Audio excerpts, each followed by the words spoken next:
Friends and family, good night everyone. Welcome to another Sports Frenzy podcast. I'm your host, Telefon, and with me tonight I have Devin, who I referred to as the doctor. Um, Hopefully I'll be joined by a few other analysts in a few minutes. But we're here to talk about some football. That's your favorite sport, man. And as you all know, Jamaica is playing in a World Cup qualifier tonight against Mexico over there in the Azteca Stadium.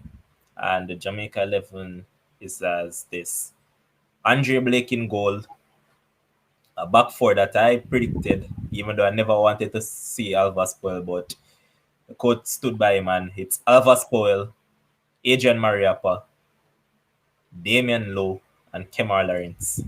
In midfield, we have the new boy, Anthony Grant, alongside a man that Kems and Devin and quite a few others are fond of in Devon with Speedy Williams. And then the attacking players are Norman Campbell, a surprise for some, not for others. Romario Williams, this one is a shocker for a lot of people because they never really expected him to start. And yeah, he plays for a club over there in Kuwait. I think the name of the club is Qadisiyah. So yeah, Romario Williams is actually starting this game as well.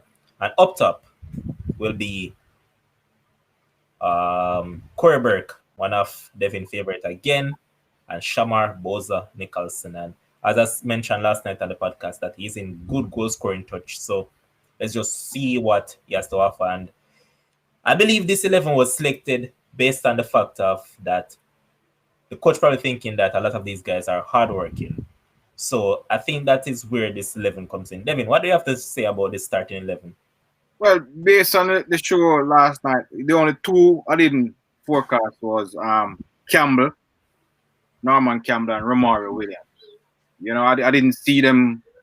I didn't see them playing in my 11 that we predicted. But everybody else was there, so I have no problem. I have no problem with the squad, and I'm really looking out to see how Grant play.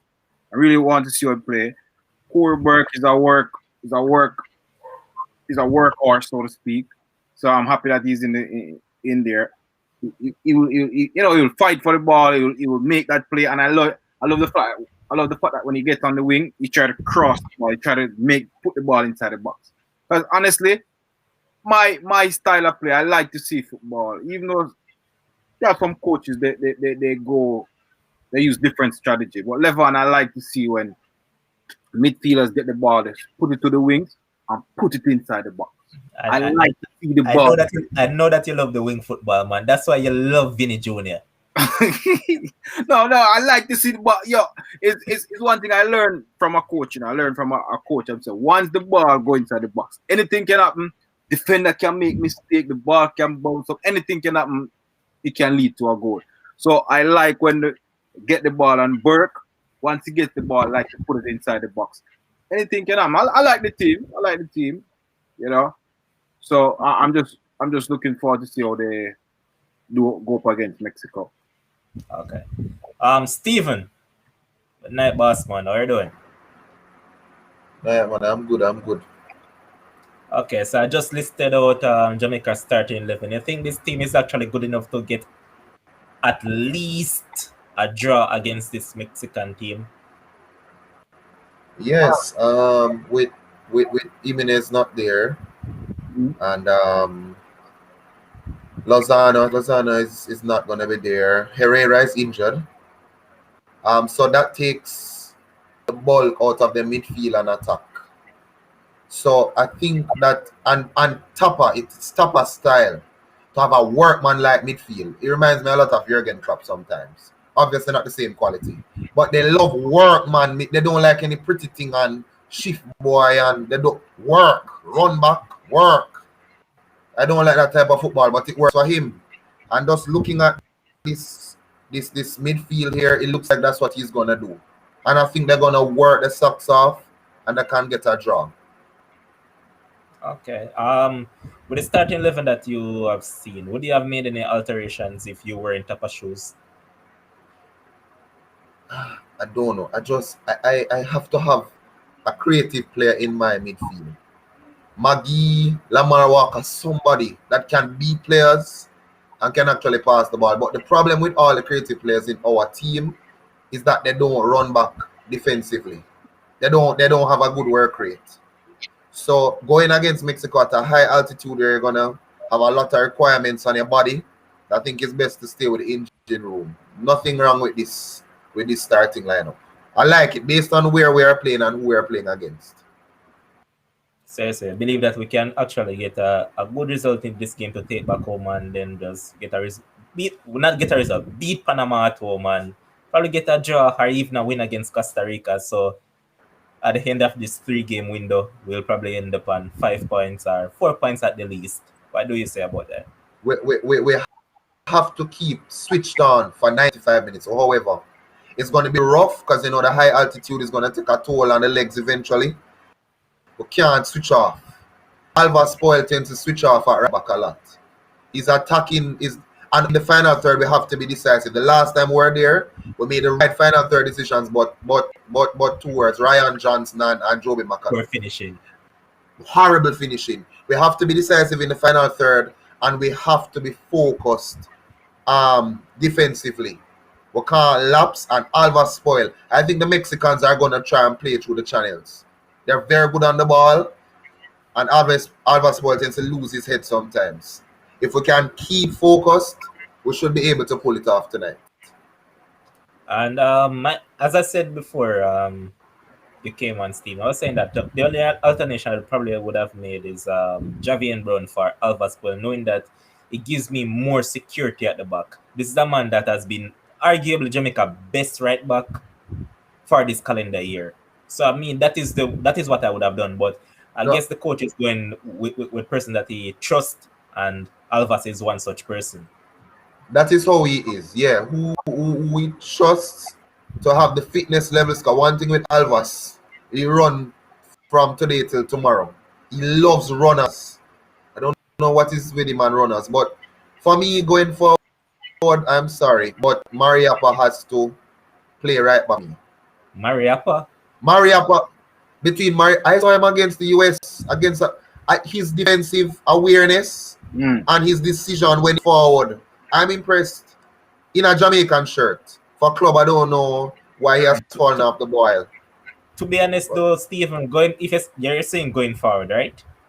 If we're going forward, if it's not Javier Brown, we need to go out as hard as possible to get Ethan Laird, a Manchester United product that is currently known at Swansea. You know that he has Jamaican roots. So in him, instead of chasing Max Aarons, who obviously has ambitions of playing for England, it's best we try to get Ethan Laird, because this man offers everything that you need in a right back. He can defend and he can attack. So if you're talking about going, get him, that would be the man. Well, if we can get him, fine. If we don't, because you know how the thing go in England and COVID and all of that. Mariappa would between Mariappa and Javier Brown. But Mariappa for me, seeing him looks impressive. Okay. What I want to also get at is that we already discussed the starting 11, and we kind of agreed that for most part this is the 11 that would actually work with. But as we said, the Mexican team isn't as strong as it would normally be, and if so be the case, do you actually expect them to play the sort of football that they have done over the years, knowing that they have a change of coaches and all of that? Do you think that they'll still have the same type of football playing, Devin? Yeah, and especially they're at home. You know, they're at home, so they're comfortable playing at home. They're comfortable with the high altitude. So, and Mexico, they're a confident team, especially when they come up against, you know, the Concacaf rivals. You know, so they just think that in their mind Jamaica should not be beating them. So I expect them to be playing the same level of intensity, the same, you know, short, you know, try to play the short passing game, try to build the passes and try to win the game. I don't think they're going there to even draw a game. And I think that they're very confident that they're going to pull off this victory. I don't see them looking to think, okay, we're going to be scared or going to be play like timid or try to go for a draw against Jamaica. Nah, they're just going to go for the win. Okay. let's see how that one goes. But I hope that from a Jamaican standpoint, we can actually get at the least a draw because, as I Yeah, said, definitely. if we get a draw in this game, this would actually put us in good stead going forward. So I hope that we can actually get even that at the least from this game. But what I also want to talk about tonight is the depth of one USA. You look at this team and they just from you see this team is just like they keep on getting from strength to strength in every aspect that you can possibly think of. And if you look across the leagues itself, they have quite a lot of players in Europe, and this only can augurs well for them because, as I always say, that is what Jamaica should aim for. Try to get as much players in Europe as we possibly can, and I kind of see where they're trying to do a thing with that, but it hasn't fully come off as yet. But you know that you have to start from somewhere, and I kind of like the direction that everything is taking. But for instance, you look at the US. In the English Premier League alone, they have Christian Pulisic, Josh Mhm. Sargent, who is at Norwich, and they also have Zach Steffen, who is at City.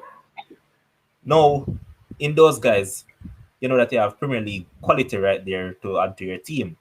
And then what I've also seen them done over the past couple of years is that, well, over the past year, I should say, is that they are trying to get more of their players into Belgium and also in Italy because, for instance, a team over there in Italy, I think their name is Venezia.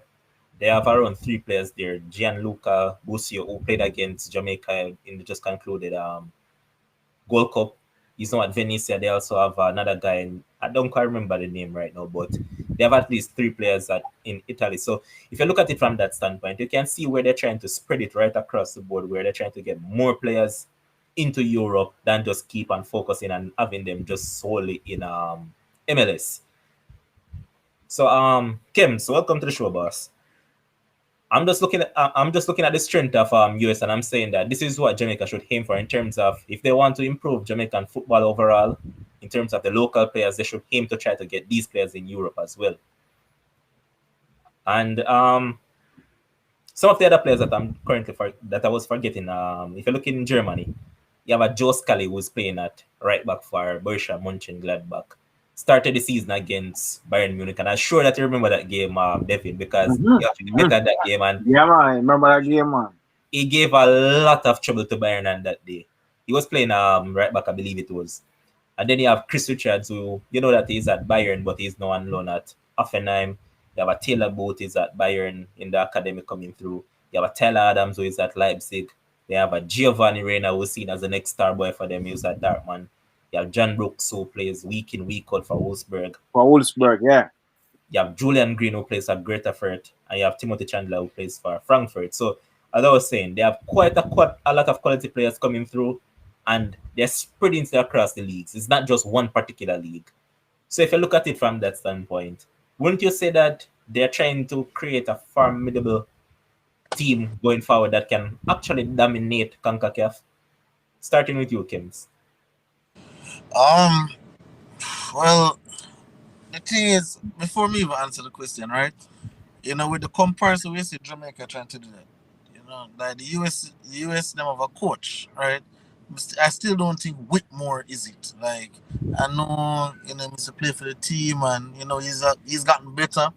But to take Jamaica to the next level, I don't have any coach in mind because Jamaica them depend on a budget and all of that. But I think it's more I think this crop of players with the national in the team, when I go see how the national are gonna look like, the national have to go fight to look like him good in I think, because with more just so I believe personally, Jamaica need a coach, need to help, come up with a strategy that when they go out on the football field they can exactly see what Jamaica try to do.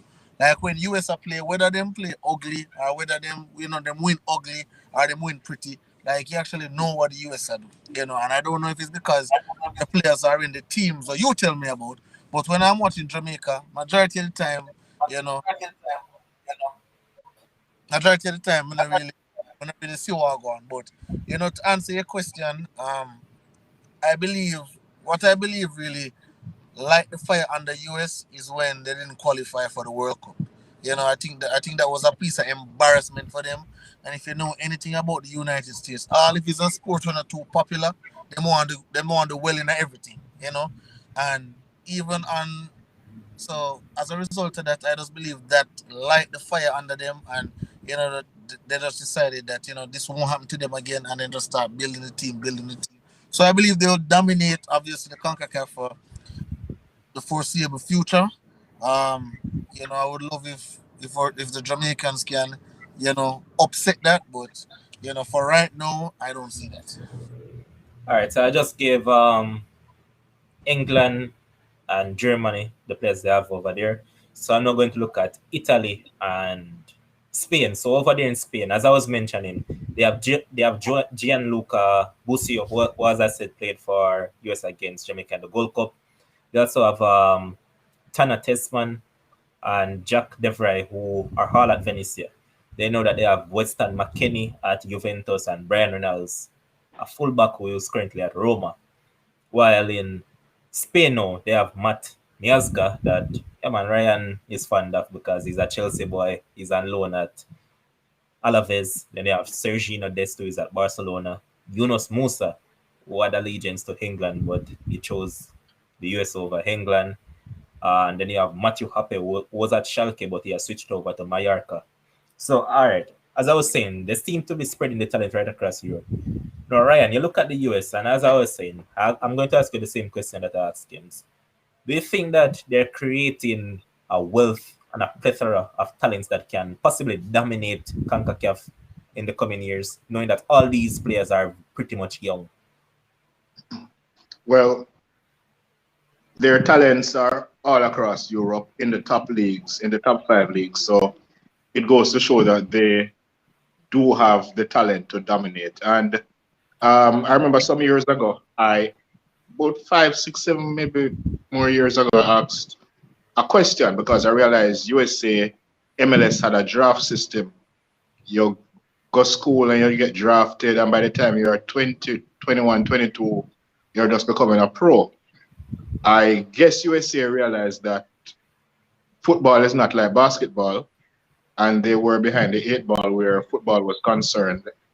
And they somehow changed that philosophy, and now they are reaping the rewards in terms of having talents being found from their 16, 17, thereabouts, playing in the MLS and are getting imported. Like Pulisic, for example, he went overseas when he was about 16, thereabout, and he used his his Croatian ancestry to get through. And other Americans are using different avenues to make it into Europe. So they are developing a football philosophy now, and they are ranked as a top 10 team in world football. So it's a possibility. They haven't peaked as yet, so it's a possibility, unfortunately, for us in CONCACAF that they can get better. A lot better as well. So, And then I'm going to add to that by saying that when you look over in France now, they have Eric Palmer Brown, who is now on loan from City to Troyes. Then you have Timothy Weah, George Weah's son, who is over there in Lille in France as well. Then you have Conrad De La Fonte, who is a former Barcelona youth now at Marseille, and he has done very well since he has gone there. Then you have Nicolas Giocchini, and that youth had ties to Jamaica, but he chose US over Jamaica. So yeah, they have quite a lot of youth over there as well. And then a few that haven't been mentioned a lot are like Brendan Aronson, who is now at RB Salzburg, and he has done himself some justice since he has gone over there, and he has played very well. Then you have Caden Clark, who has transferred to Leipzig. He hasn't gone there quite yet because they loaned him back to New York Red Bulls. So eventually, you know that he'll be over there. Then you look across over in Belgium and those places that they have quite a lot of talents going to. And then even as far as Switzerland, where they have Jordan Sibachu, who is playing for Young Boys. So I mean, as I'm saying, they're getting those players through, and they're getting them into the top divisions of these top leagues. They're playing for top clubs in these top leagues, because most of the players that are over there in Belgium that shall play for Club Brugge and clubs like those. So if you look at that, you can see where they are getting at. And as we said, does not work as well for Jamaica, even though based on the plethora of talents that I've seen linked to Jamaica, if Jamaica actually can get all of them through, we can actually rival them a lot. But you know that we're going to have But Jamaica. Levon, here is something that Jamaica need to realize. In the next, I think we are at the last stage of getting talents from England, in the sense that people are not migrating to England in droves again like one time. So we're going to reach a stage where we're going to have one and two players we can get from England. So people are more migrating to USA now, and USA is developing a football philosophy.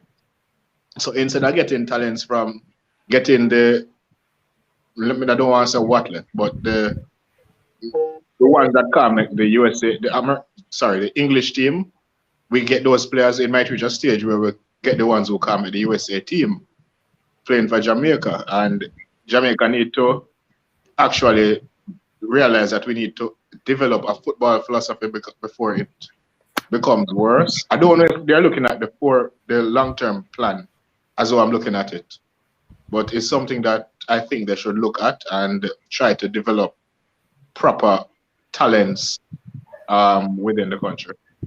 We don't have to rely on it. Okay. Devin and Yeah. Stephen. Levon. Go ahead.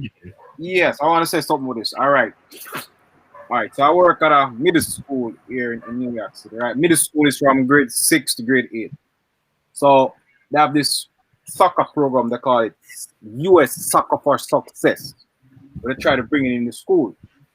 So they want to get soccer start playing from the middle school up. So I was speaking to one of the coaches because I was working on a program. So he came to see me like coaching some little kids. So I was having a conversation with him.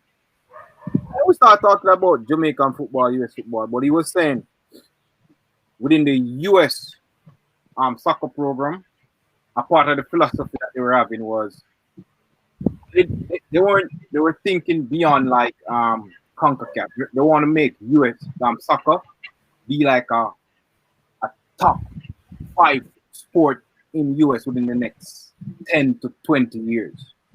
And what they were saying is some of they were at odds with like the admin, because some were looking, some were of the mentality to develop, some were of the belief to develop MLS. So it's like what Ryan was saying, some of the admin and some of the top people, they wanted to develop MLS. But he, along with others, they were very influential more than him.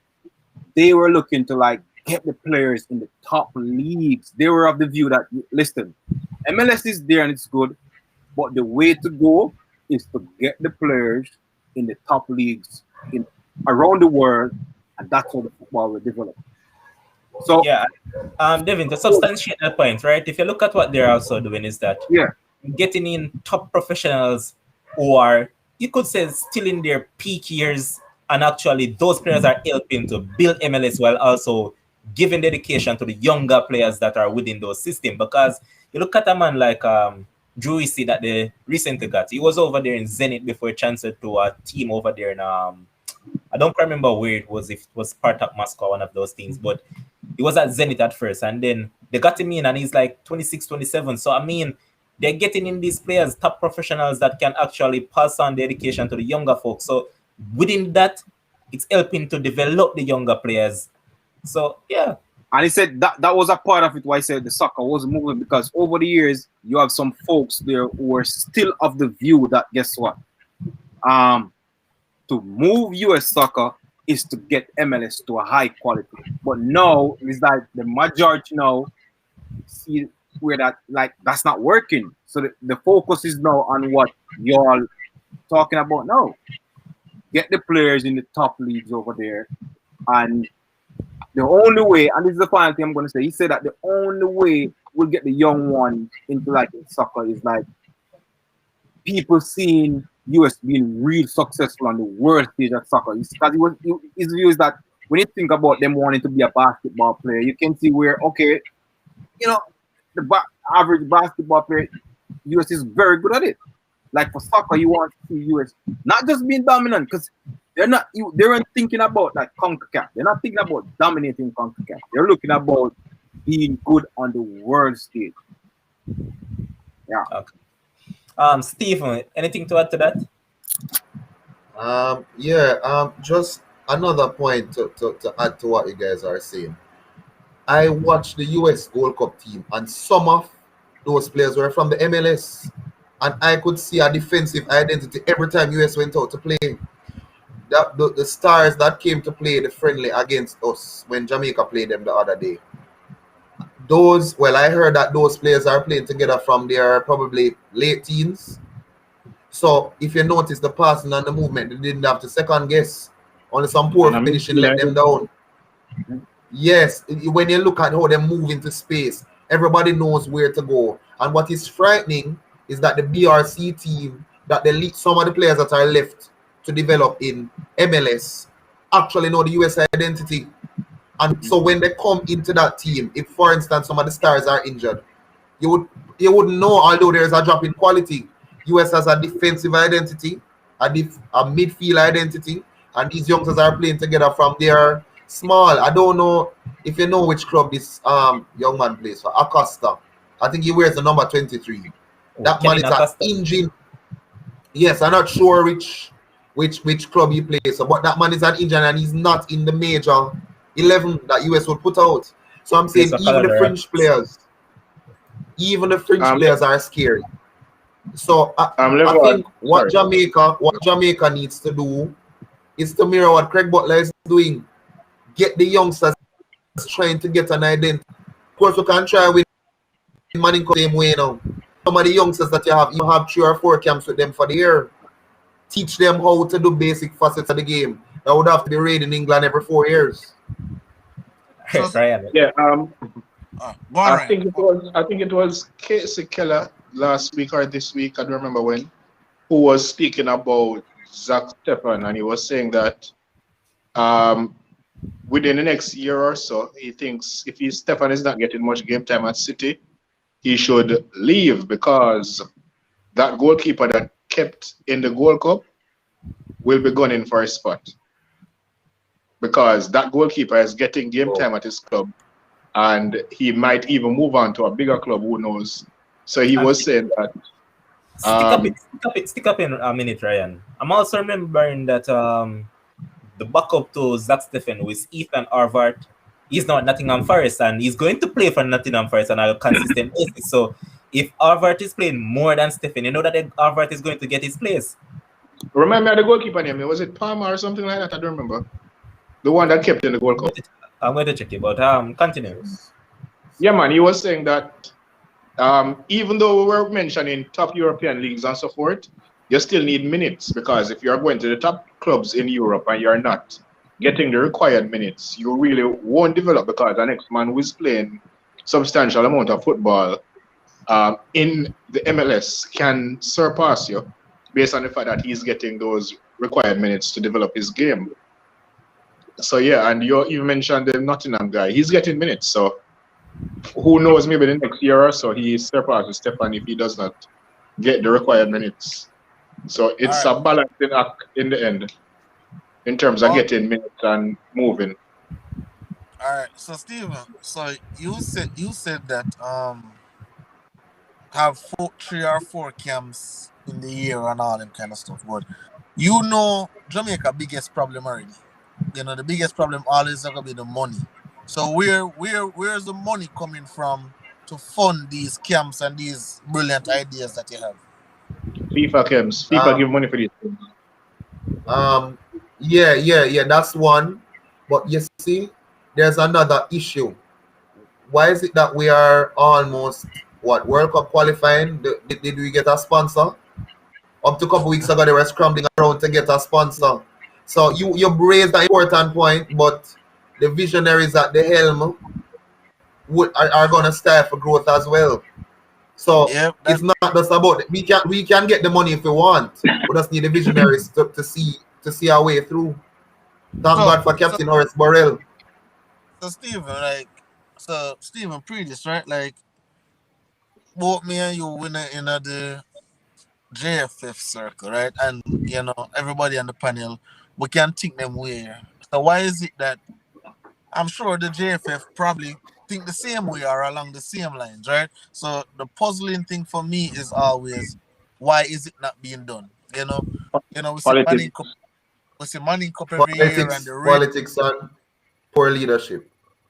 we rave about the Alex Marshall and them man there, and then after that them just really drop off face at the earth. Really. Well, Alex Marshall play ball overseas, I believe, but Canada. but when I see like the Manning Cup stars them, when I see them as stand out. Probably you can say Junior Fleming, I guess.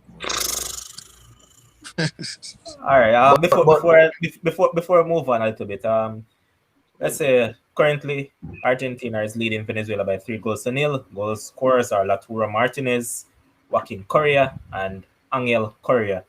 In another match, Chile is currently leading Brazil by 1-0, and also Peru and Uruguay is currently 1-1. In the Concacaf playoffs, in terms of World Cup qualifiers, Canada is currently 1-1 with Honduras in the 75th minute. Panama and Costa Rica are 0-0 after 35 minutes. Continue. Well, Stephen. So Yes, Devin. I hear you saying like we should have like academies like what Butler is saying. No, we can't afford academies. Realistic. I'm saying even 3 or 4 camps with some youngsters that you want to work with.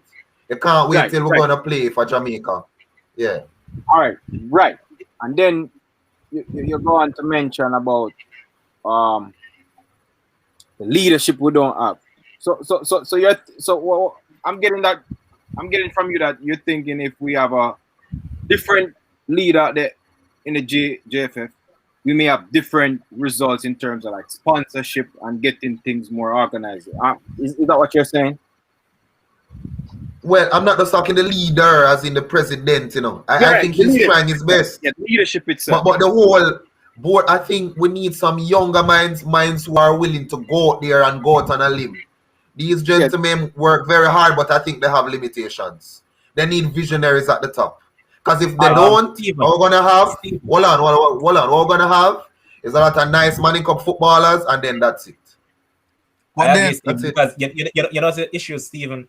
I believe they have a poor marketing team overall, and if you have a poor marketing team being a product, how do you expect that product to be pushed into the market? So it has to start from right there. But Levon, I just want to agree with you a little bit more. That voice note or that leak meeting with Damian Lowe and the heads of JFF, that speaks volumes. The way they were trying to negotiate, Damian, I'm a soldier. That's not professional. Put something on the table, market your product properly. True. I think they're doing their best, but that's limited. Yeah, and this is another thing. I see. Is that Demo in the chat? Demo Gerald talk about it, and he was saying like, "Yo, when you look at it, if you want a JFF jersey, if you want a Jamaica national soccer jersey, right?"